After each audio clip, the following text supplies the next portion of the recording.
സജ്ജനങ്ങൾക്ക് എൻ്റെ പുതിയ വീഡിയോയിലേക്ക് സ്വാഗതം. ഇന്ന് നാം ഇവിടെ ചൊല്ലിപ്പഠിക്കാൻ പോകുന്നത് നാരായണീയത്തിലെ ദശകം 24 പ്രഹ്ലാദ ചരിതമാണ്. ഈ ദശകത്തിലൂടെ ശ്രീമൻ നാരായണ ഭട്ടതിരിപ്പാട് ഹിരണ്യകശിപുവിൻ്റെ അഹങ്കാരവും പ്രഹ്ലാദൻ്റെ ഭക്തിയുമാണ് വർണ്ണിക്കുന്നത്. കഠിന തപസ്സിലൂടെ ബ്രഹ്മാവിൽ നിന്ന് വരം നേടി ലോകത്തെ പീഡിപ്പിച്ച ഹിരണ്യകശിപു വിഷ്ണുവിനെ അന്വേഷിച്ച് വൈകുണ്ഠത്തിലെത്തിയിട്ടും കാണാനാവാതെ മടങ്ങുന്നു. അസുരകുലത്തിൽ ജനിച്ചിട്ടും വിഷ്ണു ഭഗവാനിൽ അടിയുറച്ച ഭക്തിയുമായി പ്രഹ്ലാദൻ വളരുന്നതും ഹിരണ്യകശിപു ഇതിൽ കോപിഷ്ഠനാകുന്നതുമാണ് ഈ ദശകത്തിൻ്റെ സാരം. അല്ലയോ മധുവൈരിയായ ഭഗവാനെ, വരാഹസ്വരൂപം ധരിച്ച അങ്ങയാൽ ഹിരണ്യാക്ഷൻ കൊല്ലപ്പെട്ടപ്പോൾ സഹോദരനായ ഹിരണ്യകശിപു ദുഃഖം കൊണ്ടും കോപം കൊണ്ടും അസ്വസ്ഥമായ മനസ്സോടുകൂടി ഭഗവാന്റെ വധത്തിനായി അസുരന്മാരുടെ സഭയിൽ വെച്ച് സത്യം ചെയ്തു അത്രേ. ഇതാണ് 1-ാം ശ്ലോകത്തിൻ്റെ അർത്ഥം.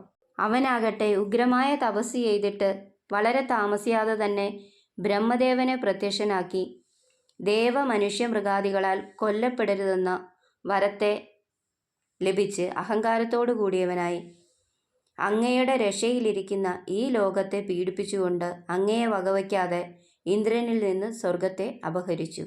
ഇതാണ് 2-ാം ശ്ലോകത്തിൻ്റെ അർത്ഥം.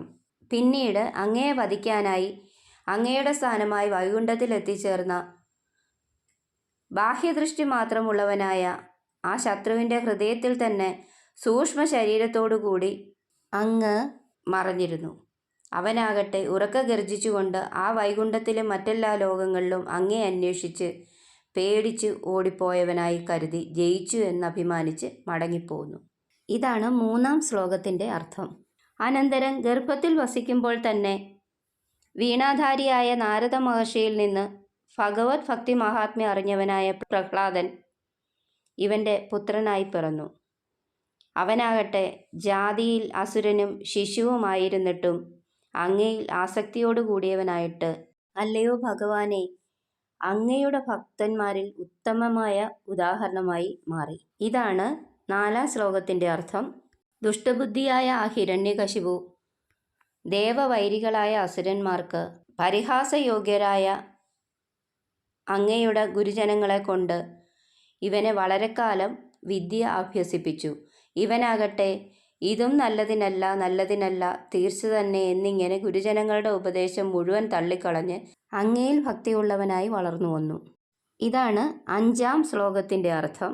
അനന്തരം ഒരു ദിവസം നീ പഠിച്ചവയിൽ ശ്രേഷ്ഠമായതെന്താണ് എന്നിങ്ങനെ മകനോട് ചോദിച്ചപ്പോൾ ഭഗവാനോടുള്ള ഭക്തി തന്നെയാണ് ശ്രേഷ്ഠമായിട്ടുള്ളത് എന്ന് പറഞ്ഞപ്പോൾ ആ ഹിരണ്യകശിപു ദേഷ്യം കൊണ്ട് ഗുരുക്കന്മാരോട് കോപിച്ച് ഇവൻ്റെ സ്വാഭാവിക ബുദ്ധിയാണ് ഇതെന്ന് മനസ്സിലാക്കി ഭഗവാന്റെ പാദങ്ങളെ ശരണമായി കരുതിയിരുന്ന ഇവനെ വധിക്കാനുള്ള ഉപായങ്ങളെക്കുറിച്ച് ചിന്തിച്ചു തുടങ്ങി.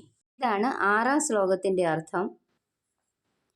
ഹേ പരമാത്മസ്വരൂപിയായ പ്രഭു, അവൻ ശൂലത്താൽ കുത്തപ്പെട്ടു, ദിഗ്ഗജങ്ങളാൽ വളരെയേറെ മർദ്ദിക്കപ്പെട്ടു, ഘോര സർപ്പങ്ങളാൽ കടിപ്പിക്കപ്പെട്ടു, എന്നിട്ടും പട്ടിണി, വിഷഭക്ഷണം എന്നിവയാൽ പീഡിപ്പിക്കപ്പെട്ടവനായിരുന്നിട്ടും കഷ്ടം മലയുടെ മുകളിൽ നിന്ന് താഴോട്ട് തള്ളപ്പെട്ടവനായിരുന്നിട്ടും അങ്ങയിൽ സമർപ്പിക്കപ്പെട്ട മനസ്സോടു കൂടിയവനായതുകൊണ്ട് ഒരു വിധത്തിലുള്ള ക്ലേശവും ഉണ്ടായില്ല. ഇതാണ് 7-ാം ദശകത്തിൻ്റെ അർത്ഥം. ഇത്രയും ചെയ്തിട്ടും പരമദുഷ്ടനായ അവൻ്റെ അച്ഛനായ ആ ഹിരണ്യകശിപു വളരെ ആശങ്കയോടുകൂടി ഗുരുവിൻ്റെ ഉപദേശം കൊണ്ട് വീണ്ടും അവരുടെ ഗൃഹത്തിൽ വരുണപാശങ്ങളെ കൊണ്ടവനെ ബന്ധിച്ചത്രേ. ആ പ്രഹ്ലാദനാവട്ടെ ഗുരു അവിടെ ഇല്ലാത്ത അവസരത്തിൽ കൂടെയുണ്ടായിരുന്ന അസുരകുമാരന്മാർക്ക് ഭഗവത് ഭക്തിയുടെ തത്വത്തെയും ഉത്കൃഷ്ടമായ ആത്മജ്ഞാനത്തെയും ഉപദേശിച്ചു കൊടുത്തു. ഇതാണ് ശ്ലോകം 8-ന്റെ അർത്ഥം. അവൻ്റെ അച്ഛൻ കുട്ടികളെല്ലാവരും ഭഗവാന്റെ നാമസങ്കീർത്തനം ചെയ്യുന്നത് കേട്ടിട്ട് കോപാന്തനായി, ഹേ കുലത്തെ നശിപ്പിക്കാനുണ്ടായവനെ, നിനക്കാരാണ് സഹായം എന്നിങ്ങനെ അവനോട് ചോദിച്ചു. എനിക്ക് വൈകുണ്ഠവാസിയായ ശ്രീ നാരായണമൂർത്തിയാണ് സഹായം. അങ്ങയ്ക്കും ചരാചരാത്മകമായ ഈ ലോകത്തിനും അദ്ദേഹം തന്നെയാണ് ബലം. ത്രൈലോക്യം മുഴുവനും അദ്ദേഹം തന്നെയാണ് എന്ന് വളരെ ധൈര്യത്തോടു കൂടി അവൻ ഉത്തരം പറഞ്ഞു. ഇതാണ് ശ്ലോകം 9-ന്റെ അർത്ഥം.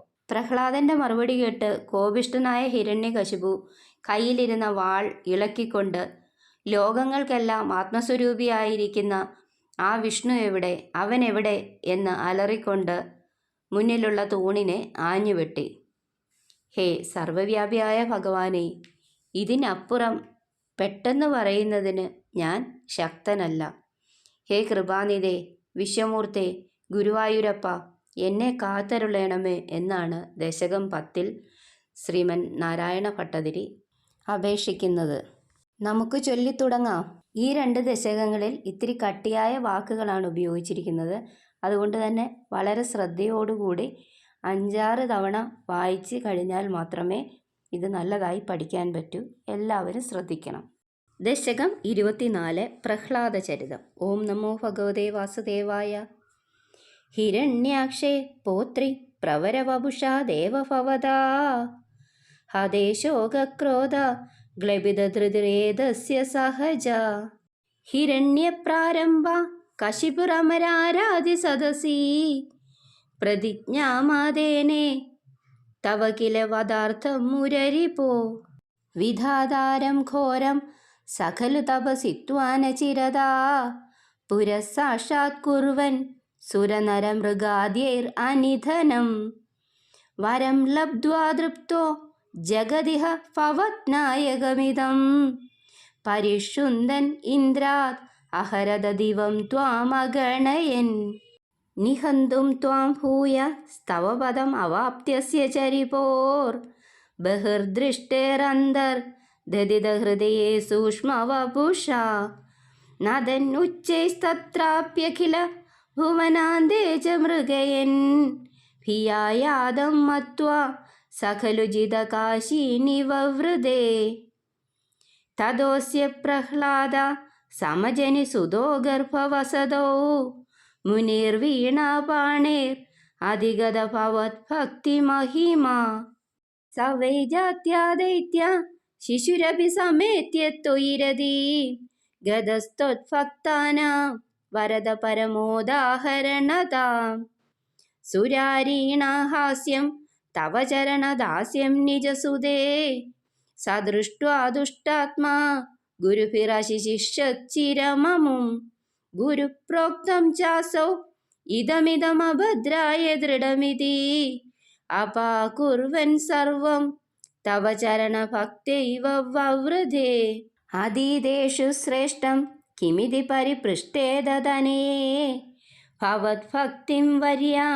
അഭിഗദതി പര്യാകുലധൃതി ഗുരുഭ്യോ രോഷിത്വാ സഹജമതിർ അസ്യേത്യഭിവിദൻ വദോപായാനസ്മിൻ വ്യതനുത ഭവത്പാദശരണേ സശൂലൈ ആവിദ്ധ സുബഹുമതിതോ ദിഗ്ഗജഗണൈർ മഹാസർപ്പൈർദഷ്ടോപ്യനശന ഗരാഹാരവിദുത ഗിരീന്ദ്രാവക്ഷിപ്തോ പ്യഹഃ പരമാത്മന്നയി വിഭോ ത്വയിന്യസ്ത്യാത്മത്വാത് കിമപി ന നിബീഡാമഭജത തതശങ്കാവിഷ്ട സ പുനരതിദുഷ്ടോസ്യ ജനകോ ഗുരുക്ത്യാ തദ്ഗേഹേ കില വരുണപാശൈസ്തമരുണത് ഗുരോശ്ചാസാന്നിധ്യേ സ പുനരനുഗാൻ ദൈത്യതനയാൻ ഭവദ്ഭക്തേസ്തത്വം